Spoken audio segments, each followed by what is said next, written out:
Najua ni mtoto unaona ni innocent. Kwa hivyo nafikiria vile alifanya hiyo kitendo alistuka hata hakuenda mahali. Mtoto alipiga nduru. Vile alipiga nduru huyu naye ndio alitoroka.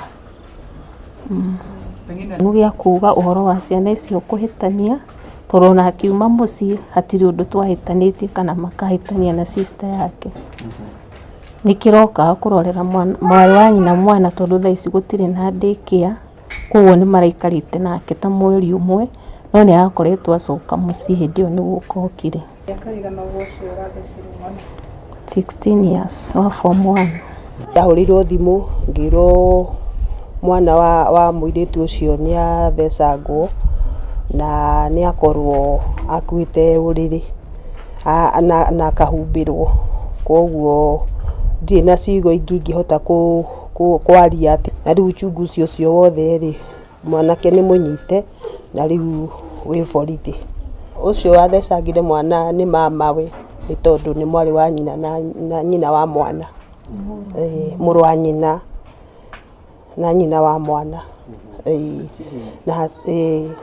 Na ndagika uchunguzi kwi mamu wa ciana ici ri ni akinjiri hatiri undu mahitanitie ona mwene mwana ni aruiga hatiri undu mahitanitie nake.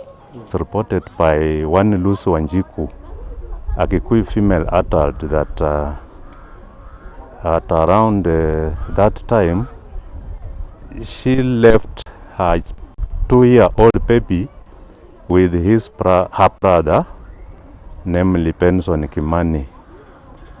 And on coming back, she found her baby having been stabbed 3 times in the chest and lying in a pool of blood.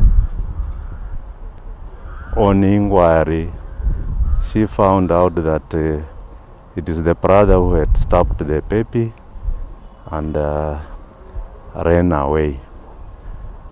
Police officers were informed and rushed to the scene, but later on the suspect was arrested.